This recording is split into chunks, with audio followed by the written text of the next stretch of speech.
শুরু করছি গরম গরম আলাদা অষ্টম শ্রেণী। আজকে আমি অষ্টম শ্রেণী পড়াশোনা দেখো 2025। দেখো অষ্টম শ্রেণীর পড়াশোনা 2025 পাটিগণিত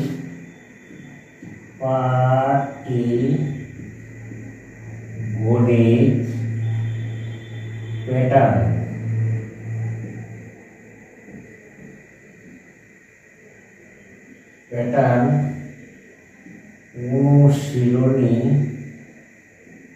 তোমার এর 13 নম্বর অঙ্ক দিতে হবে। তোমার পাঠ্য বইয়ের 23 নম্বর তোমার হচ্ছে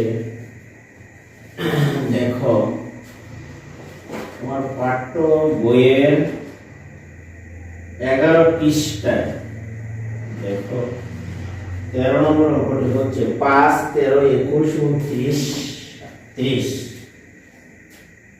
উদ্দীপকটি হলো 11 নম্বরের 13 নম্বর অঙ্কটি হচ্ছে যে 5 উদ্দীপকের মধ্যে দেওয়া আছে। দেখো 5, 13, 21, 29, 37 ইত্যাদি। তাহলে প্রশ্ন দেখো ক নম্বরের এখানে প্রশ্নটি হলো যে 29 ও 37 কে দুইটি বর্গের সমষ্টিরূপে প্রকাশ করো। দুইটি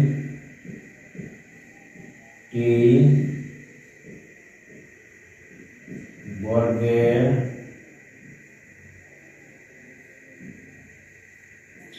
সমষ্টি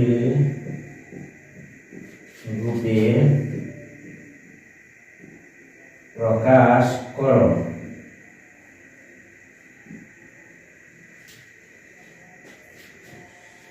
খ নম্বরের অঙ্কটি দেখো যে তালিকা পরবর্তী 4টি সংখ্যা নির্ণয় করো। তালিকা পরবর্তী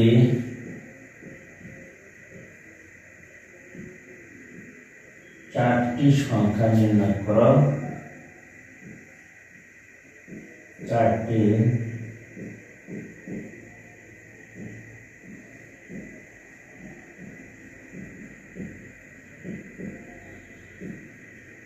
নির্ণয় করো।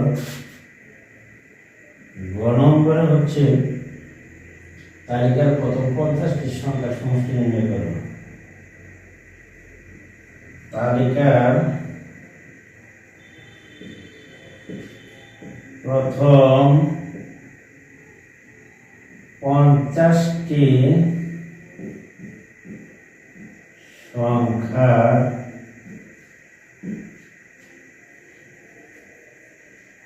সমষ্টি নির্ণয় করো।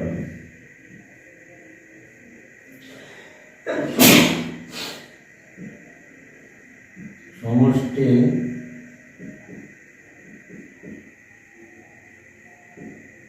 নির্ণয় করো। আশা করি তোমরা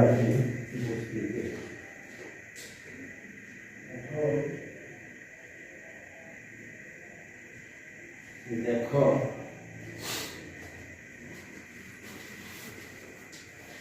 আমরা 3টি প্রশ্ন দিয়েছি। একটি উদ্দীপক দেওয়া আছে 5, 13, 21, 29, 37 আর সংখ্যা আছে 29 ও 37 এর দুইটি বর্গের সমষ্টি রূপে প্রকাশ করো প্রশ্নটি। 2 নম্বর তালিকার পরবর্তী 4টি সংখ্যা নির্ণয় করো। তালিকার প্রথম 50টি সংখ্যার সমষ্টি নির্ণয় করো। অষ্টম শ্রেণীর শিক্ষার্থীদের জন্য 2025 সালে পাটিগণিত প্যাটার্ন অঙ্কটি খুবই গুরুত্বপূর্ণ। তোমরা একটু দেখে নিতে পারো। আশা করি যে এইখানে যে আমরা প্রশ্নটি দিয়েছি এবং ক নম্বরের প্রশ্নটির সমাধান হচ্ছে, তোমরা দেখো 29 এবং 37 কে দুই বর্গের সমষ্টি রূপে প্রকাশ করা হলো। 29 ও 37 কে দুইটি দেখো দুইটি বর্গের সমষ্টি রূপে প্রকাশ করা হলো। দেখো এখানে 29 এবং 37 কে দুইটি বর্গের সমষ্টি রূপে প্রকাশ করা হলো। তাহলে কিভাবে হবে? দেখো এখানে আমরা 25 কে যদি লিখি, দেখো না 29 সমান আমরা লিখতে পারি দুই বর্গের 25 সাইডে যোগ দিলে 29। এখন এটিকে আমরা লিখতে পারি 5 5 আর 25 2 দুগুণে 4। আশা করি উত্তরটি এখানে শেষ। 37 কে আমরা লিখতে পারি, যদি লিখি 6 যোগ 1 পারিনি পারি 36 আর 1 37, তাহলে 6 এর উপর বর্গ করলে 6 6 36, 1 এর উপর বর্গ দিলে আশা করি প্রিয় শিক্ষার্থীরা তোমরা এটা বুঝতে পেরেছ। এই ছিল এই অঙ্কের আনসার বা উত্তর। এখানে আমরা দিয়ে দিলাম যে 29 কে দুই সমষ্টি রূপে এবং 37 কে দুই বর্গের সমষ্টি রূপে প্রকাশ করে দিলাম। আশা করি তোমরা এটুকু বুঝতে পেরেছ। যেমন 25 আর 4 যোগ করলে 29, 36 আর 1 37, ডান দিকে বাংলায় রেখে 5 5 25 আর 2 দুগুণে 4, 6 6 36 আর 1 37। আশা করি তোমরা এটুকু বুঝতে পেরেছ। তালিকা পরবর্তী 4টি সংখ্যা নির্ণয় করো। তাহলে আমরা চলে যাই 2 নম্বর প্রশ্নটির সমাধানে। এবার তাহলে 2 নম্বর প্রশ্নের সমাধান দেওয়ার আগে আমরা এটিকে মুছে নিতে পারি। আশা করি যে আমরা 2 নম্বর প্রশ্নের সমাধান যাব। দেওয়া আছে তালিকার সংখ্যাগুলো এবং পাশাপাশি দুটি সংখ্যা করো। খ নম্বরের প্রশ্নটির সমাধান দেখো, দেওয়া আছে যেটা প্রদত্ত সংখ্যা আমরা লিখতে পারি। যেমন প্রদত্ত সংখ্যাটি হচ্ছে 5, তারপরে হচ্ছে তোমার 13, 5 13 21 29 37। আশা করি তোমরা এটুকু বুঝতে পেরেছ। পাশাপাশি এর প্রদত্ত সংখ্যা, পাশাপাশি দুটি সংখ্যার পার্থক্য, পাশাপাশি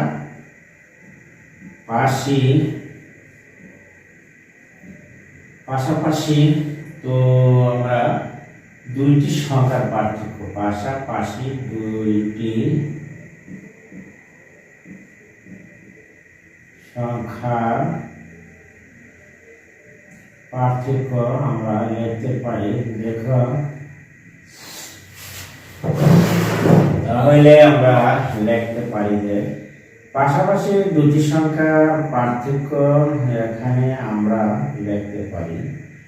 যেমন 8 আর 5, 8 5 13 আমরা লিখতে পারি।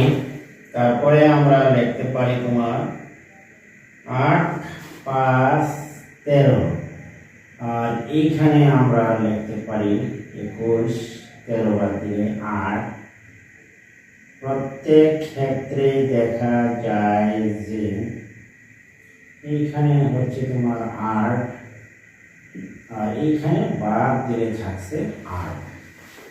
তাহলে আমরা দেখতে পাচ্ছি যে যেহেতু প্রতিবার পার্থক্য পাস করে বৃদ্ধি পায়, তাহলে লিখবা যেহেতু প্রতিবার পার্থক্য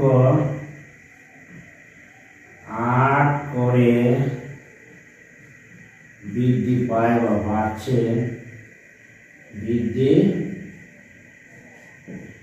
প্রতিবার পার্থক্য 8 করে বৃদ্ধি পায়। তালিকার পরবর্তী 4টি সংখ্যা, সুতরাং তালিকার পরবর্তী সংখ্যাগুলো, সুতরাং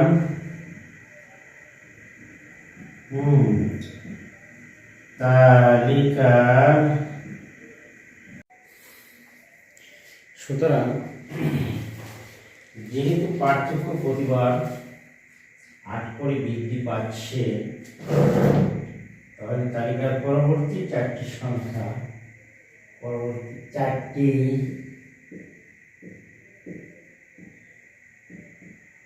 সংখ্যা হবে প্রতিবার যদি 8 করে বৃদ্ধি পায়, সুতরাং 8 করে তালিকার পরবর্তী 4টি সংখ্যা হবে, প্রথম হচ্ছে, দেখো এখানে তোমার আছে 37 যোগ 8 সমান 45 একটা, সুতরাং 45-এর সাথে আবার যোগ দিতে 8, 53 সাথে 8 যোগ দিলে হবে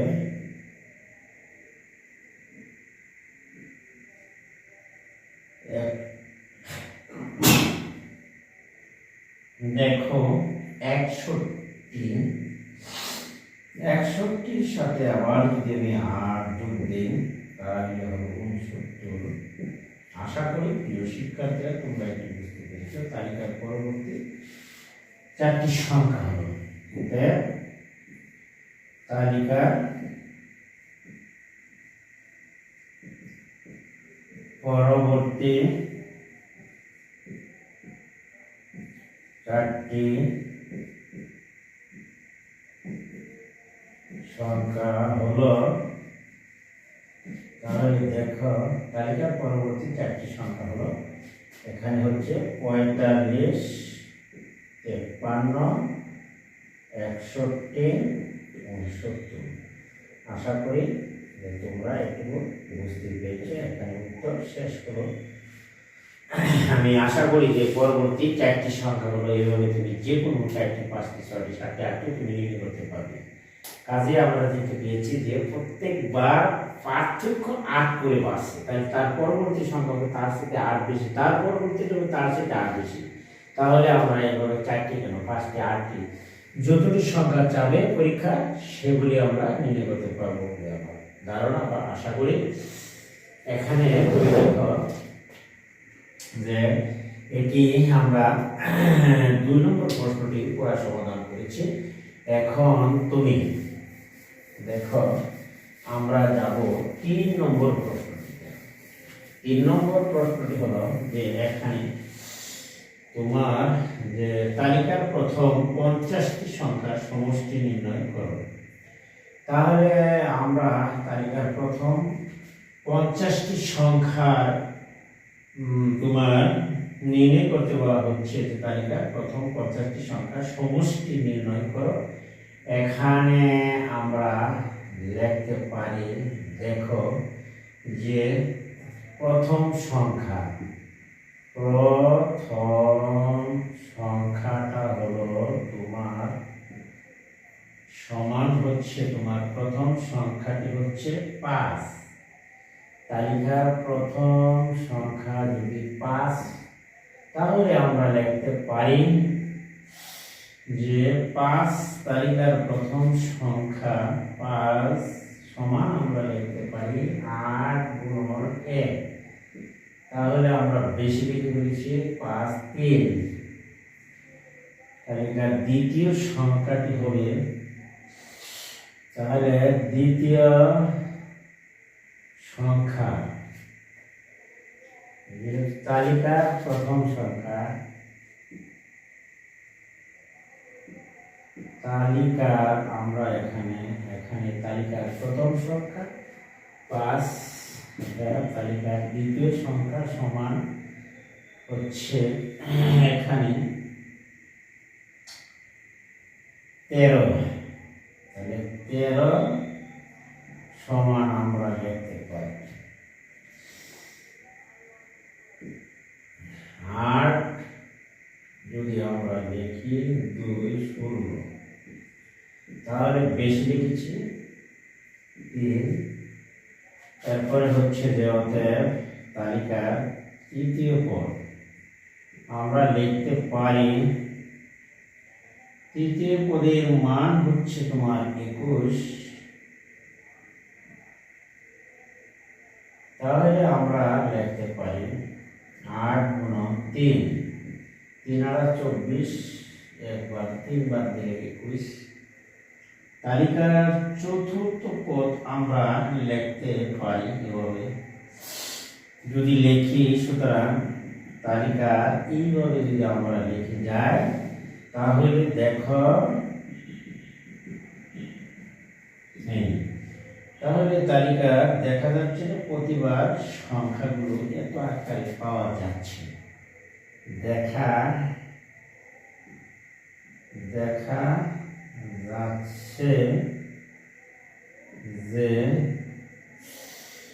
দেখা যাচ্ছে যে প্রতিবার তোমার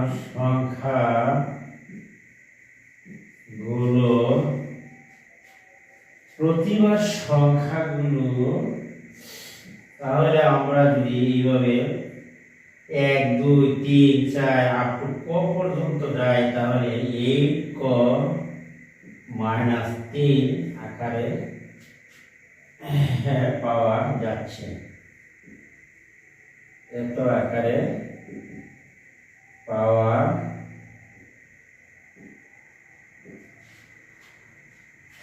যাচ্ছে।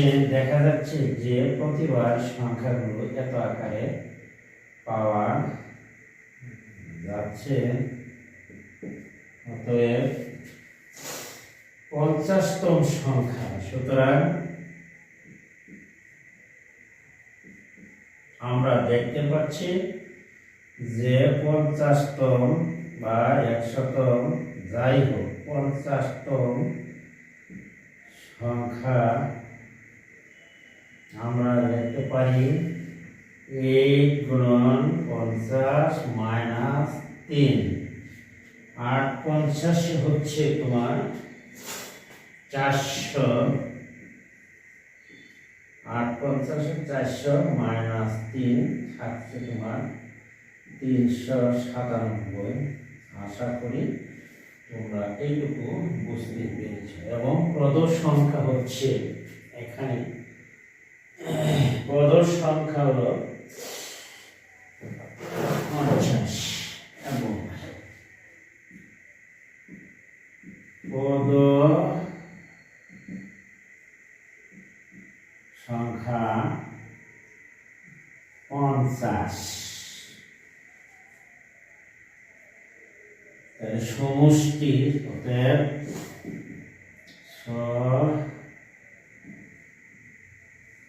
সমষ্টি সমান আমরা লিখতে পারি প্রথম পদ যোগ শেষ পদ।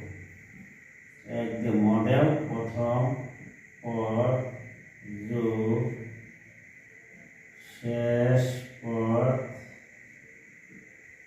প্রথম পদ যোগ হলো শেষ পদ বাই 2। আমার পদ সংখ্যার সূত্র গুণন হলো পদ সংখ্যা, পদ সংখ্যা। আশা করি তোমরা একটু বুঝতে পেরেছ। তাহলে প্রথম পদ হচ্ছে 5, এখানে দাঁড়ানির প্রথম পদ 5, 397 শেষ পদ, পদ সংখ্যা হলো 50 বাই 2 কাটলে 25। আশা করি তোমরা বুঝতে পেরেছ। 7 5 12 492 গুণন 25। তাহলে দেখা যায় 50 10,050 এখানে গুণ করলে দাঁড়ায় উত্তরটি হবে 10,050। আশা করি তোমরা এটুকু বুঝতে পেরেছ। কারণ আমরা যখন সূত্র পেয়েছি প্রথম পদ যোগ শেষ পদ গুণন পদ সংখ্যা, তাহলে প্রথম পদ হচ্ছে 5 এবং শেষ পদ হচ্ছে 397। কারণ হচ্ছে যে দেখা যাচ্ছে যে প্রতিবার পদগুলো যদি 8 - 3 আকারে পাওয়া যাচ্ছে, তাহলে সুতরাং 50তম সংখ্যাটা হচ্ছে 50 নম্বরের সংখ্যাটি হচ্ছে 397 এবং পদ সংখ্যা হচ্ছে 50। অতএব সমষ্টি যদি হয় সংখ্যাগুলো এই 50টি সংখ্যার সমষ্টি প্রথম পদ যোগ শেষ পদ পদ সংখ্যা বাইরে কাটাকাটি করলে 25। তাহলে 25 আর এখানে হচ্ছে 492 গুণ করলে 10,050 উত্তর। আশা করি প্রিয় শিক্ষার্থীরা তোমরা অঙ্কটি বুঝতে পেরেছ। যদি আমার অঙ্কটি তোমাদের কাছে উপকারী মনে হয় তাহলে যারা এখন আমার চ্যানেলটিকে সাবস্ক্রাইব করেনি তারা চ্যানেলটিকে সাবস্ক্রাইব করে নেবা এবং পাশে থাকা বেল আইকনটি অন করে দেবা, যাতে কোনো ভিডিও আপলোড করার সাথে সাথে তোমার কাছে পৌঁছে যায়। এবং ভিডিওটিতে একটি লাইক শেয়ার ও কমেন্ট করে দেবা বন্ধুদের কাছে। আশা করি তোমাদের কাছে ভিডিওটি অবশ্যই দরকারি এবং ভালো লাগবে। আমি আজকে এখান থেকে বিদায় নিচ্ছি। আল্লাহ হাফেজ। সকলেই ভালো থাকবে।